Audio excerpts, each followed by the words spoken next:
Halo, selamat malam pemirsa, kita berjumpa di iNewsroom, ruang memperbarui informasi Anda dengan diskusi yang komprehensif. Saya Anissa Dasuki. Pemirsa, selain aksi saling dorong di Maumere, Nusa Tenggara Timur tadi, aksi saling dorong dengan petugas juga terjadi di kawasan Monas, Jakarta.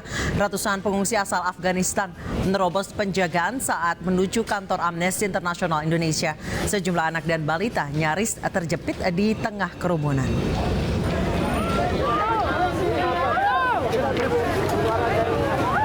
Aksi Long March para pengungsi asal Afghanistan tertahan barikade polisi di Taman Monas, Jakarta Pusat. Upaya menerobos penjagaan pun membuat aksi saling dorong antara para pengungsi dengan petugas tidak terhindarkan. Sejumlah anak dan balita yang ikut dibawa para pengungsi ini nyaris terjepit saat aksi saling dorong terjadi. Ketegangan semakin bertambah, salah seorang pengungsi yang dianggap provokator ditangkap petugas ketika akan kabur. Dalam aksinya, para pengungsi menuju kantor Amnesty International Indonesia untuk meminta kejelasan nasib mereka yang telah berada di Jakarta sejak 10 tahun lalu. 10 tahun di sini, tapi masih tidak ada kepastian. Terus banyak orang, 16 orang sudah bunuh diri. 3 hari yang lalu 1 orang sudah bunuh diri di kota Pekanbaru. Terus kita ini semua sudah sakit jiwa, mereka tidak bisa tunggu lagi. Terus dari UNHCR tidak ada kepastian, kita tidak ada jalan lain dan solusi lain.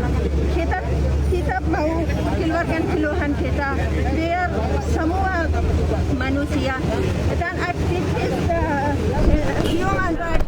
Meski gagal melanjutkan aksi Long March, para pengungsi tetap bisa mendatangi kantor Amnesty International Indonesia setelah menumpang armada bus yang disediakan petugas.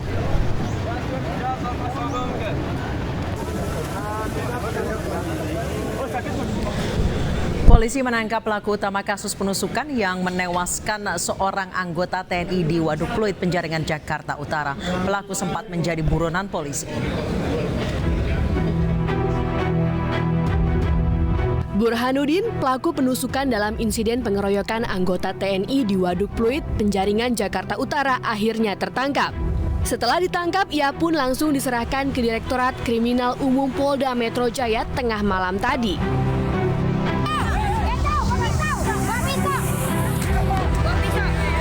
Burhanuddin merupakan pelaku utama yang menusuk Pratu S, anggota TNI Angkatan Darat. Burhanuddin merupakan pelaku utama yang menusuk Pratu S, anggota TNI Angkatan Darat, dalam insiden pengeroyokan salah sasaran yang terjadi Minggu dini hari lalu.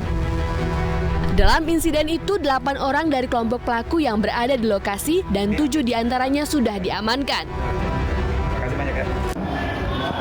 4 orang sudah kita nyatakan sebagai pelaku dan 3 orang masih kita dalami dan masih kita periksa sebagai saksi. Ya. Adapun para pelaku ini yaitu B selaku pelaku utama yang melakukan penganiayaan, menusuk korban rekan kita anggota TNI hingga meninggal dunia. Kemudian tersangka kemudian diserahkan ke Polda Metro Jaya untuk menjalani pemeriksaan. Mantan Sekretaris FPI Munarman kembali menjalani sidang lanjutan di Pengadilan Negeri Jakarta Timur dalam perkara terorisme. Dalam sidang mendengarkan keterangan saksi, sejumlah saksi menyebut Munarman pernah menghadiri sebuah acara pembaiatan anggota ISIS di Universitas Islam Negeri Ciputat, Tangerang Selatan, Banten. Bahkan salah seorang saksi yang dihadirkan mengaku pernah memberangkatkan anggota FPI ke ISIS. Namun Munarman membantah keterlibatannya dalam acara pembaiatan tersebut. Dalam perkara ini Munarman didakwa menggerakkan orang lain untuk melakukan teror.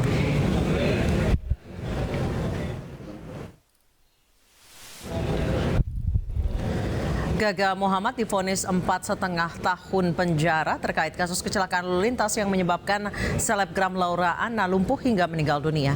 Gaga Muhammad juga dikenakan denda 10 juta rupiah.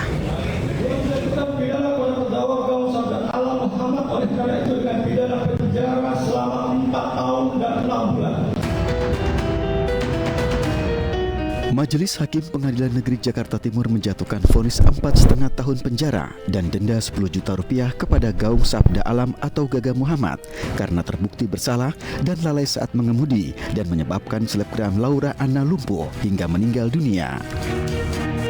Vonis yang dijatuhkan hakim sama seperti tuntutan jaksa penuntut umum. Pengacara Gaga Muhammad ingin mengajukan banding atas putusan tersebut. Putusan itu Anda sudah dengarkan sendiri, mana majelis hakim memutuskan 4 tahun 6 bulan. Saya sudah bilang sama Gaga untuk berpikir-pikir, artinya kami punya waktu 7 hari untuk mengambil sikap, apakah banding atau tidak, tapi besar kemungkinan kita akan mengajukan banding. Greta Iren, kakak Laura Anna, mengaku puas atas putusan dari Hakim Ketua. Ya, aku cuma bisa bilang makasih kepada Pak Hakim karena sudah memberikan keadilan buat Laura. Cukup dengan yang Pak Hakim berikan itu sudah, dia yang paling ngerti, dia yang tahu, dan kalau menurut dia itu cukup berarti ya sudah cukup. Desember lalu, selebgram Laura Anna meninggal dunia di usia 21 tahun. Sebelum meninggal dunia, Laura Anna keluhkan sesak nafas. Gaga Muhammad dan Laura Anna menjadi sorotan publik saat kecelakaan menimpa mereka. Namun Gaga tidak bertanggung jawab. Saat itu Laura dan Gaga berada dalam satu mobil saat mengalami kecelakaan. Laura menuding Gaga di bawah pengaruh alkohol saat mengendari mobil hingga menyebabkan kecelakaan. Kecelakaan yang terjadi menyebabkan Laura lumpuh dan menuntut agar Gaga ke pengadilan.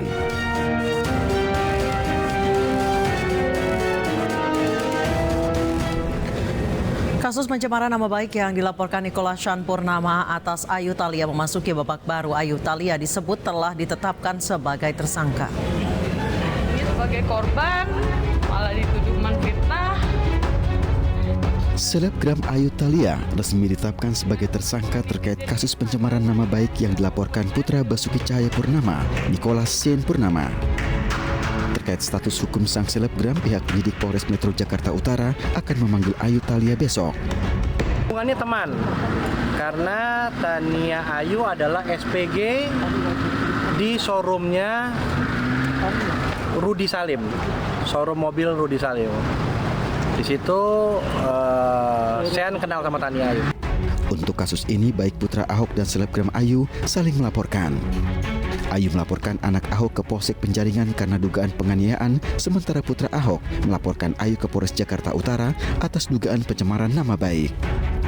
Polsek Penjaringan mengaku sudah memeriksa putra Ahok setelah model Ayu Thalia melaporkannya karena didorong dari dalam mobil hingga terluka.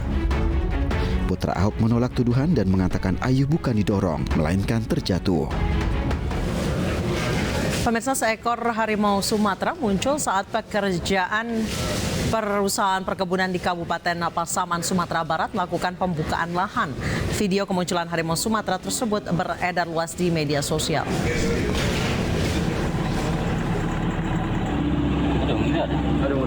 Seekor harimau Sumatera terekam berada di area pembukaan lahan. Video kemunculan harimau ini beredar luas di media sosial dan jadi perbincangan. Selain mengamati para pekerja, harimau juga berusaha mendekati ekskavator.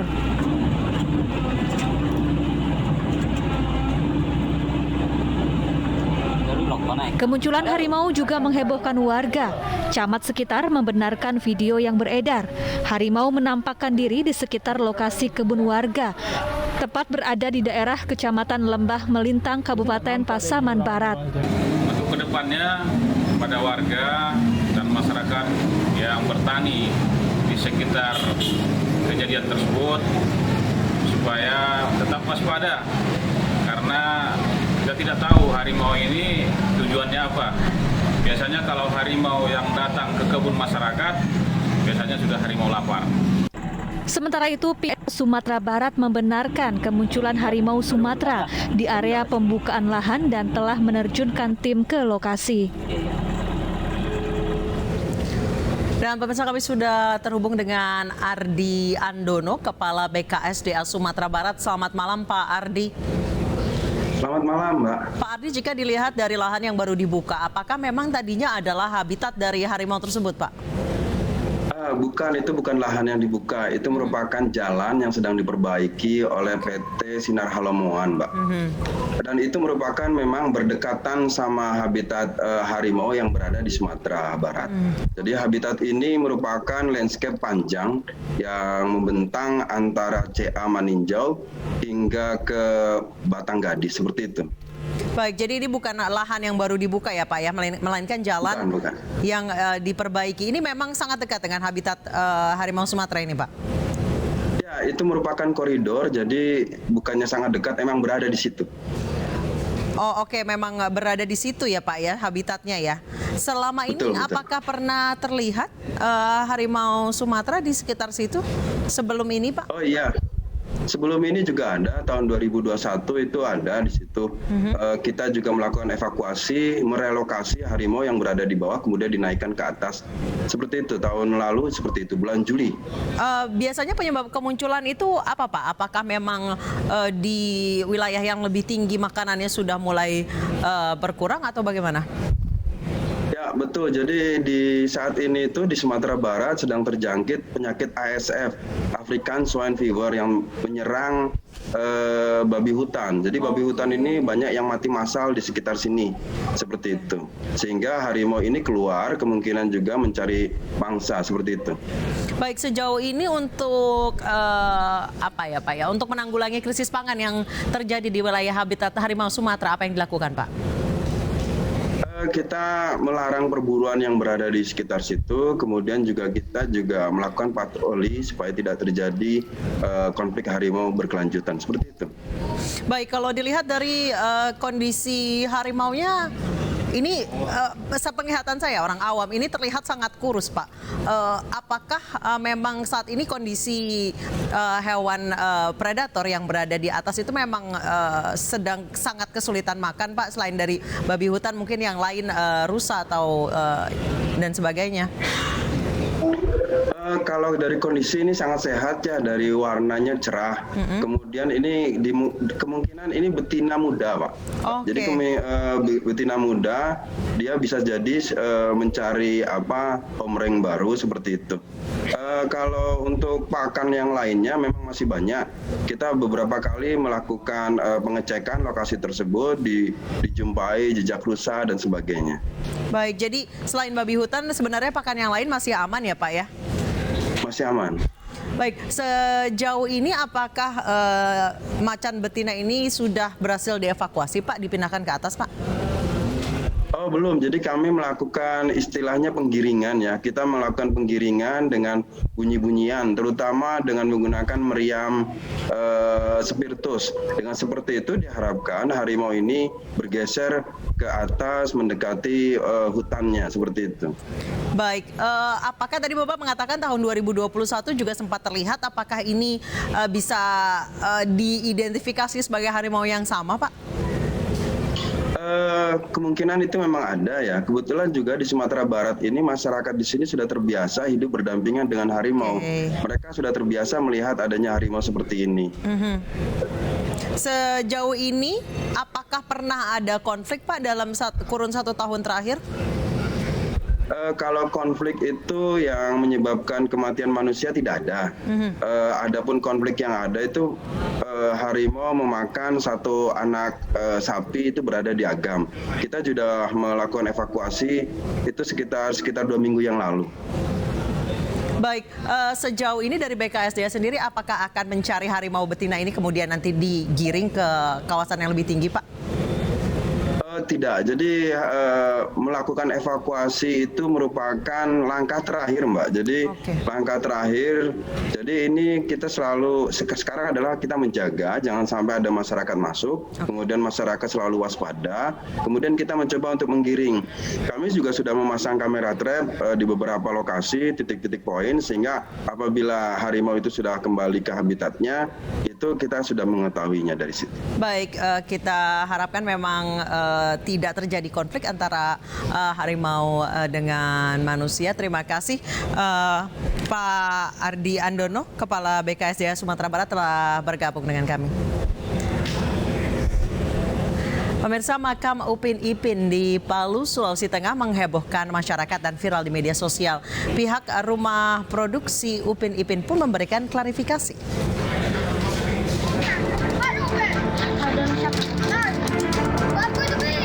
Jagat media sosial dihebohkan dengan adanya makam Upin Ipin. Makam yang bertuliskan tokoh film animasi asal Malaysia yang banyak disukai anak-anak ini ternyata ada di kota Palu, Sulawesi Tengah. Sontak saja, makam Upin Ipin yang berada di pemakaman umum Uwe Fune, Jalan Bulu Bionga, Dupa Indah, Kecamatan Mantikulere, Kota Palu ini didatangi warga yang penasaran. Setelah viral di media sosial, salah seorang warga yang mendatangi makam mengaku ingin melihatnya secara langsung. Kita tahu kan Upin Ipin itu kan film kartun begitu, kenapa tiba-tiba ada kuburnya di Kota Palu gitu, Pak? Sudah tahu sejarahnya ya sampai ada Upin Ipin ini? Kalau saya dengar-dengar Pak dari warga, katanya ini Upin Ipin itu lahir belum ada namanya. Terus nanti belakangan ini baru diberi nama sama keluarganya Upin Ipin. Ramai dibicarakan di media sosial, rumah produksi animasi Upin Ipin angkat bicara. Melalui akun media sosial, mereka menjelaskan bahwa animasi tersebut hanya rekaan semata dan bukan dari cerita asli. Sementara itu, Burhanuddin Nazi, pencipta karakter Upin Ipin, menanggapi hebohnya makam Upin Ipin di akun media sosial miliknya. Pemirsa, polisi berhasil mengamankan benda pusaka yang dilaporkan hilang dari Museum Lapawawoi, Bone, Sulawesi Selatan. Pencurian ini diduga terkait sengketa antara keluarga kerajaan dan pemerintah Kabupaten Bone.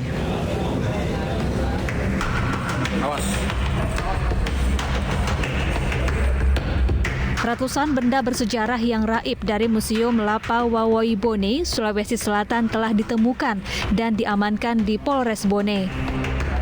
Benda-benda pusaka ini diamankan polisi dari rumah salah satu warga berinisial AA di Kelurahan Apala, Kecamatan Barebo, Bone.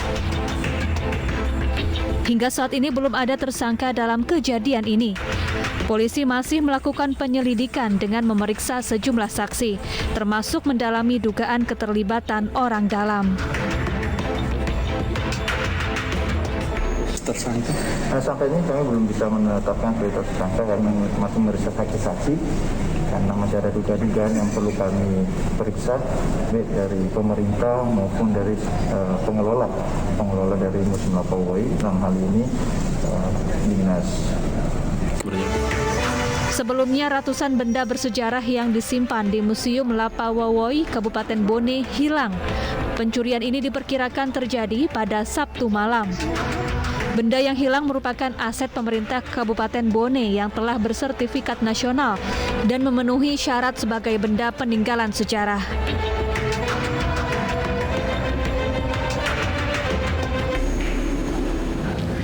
Pemirsa, petugas kesehatan mencatat peningkatan penumpang yang berasal dari luar negeri terkonfirmasi positif COVID-19. Kami akan membahasnya usai jeda.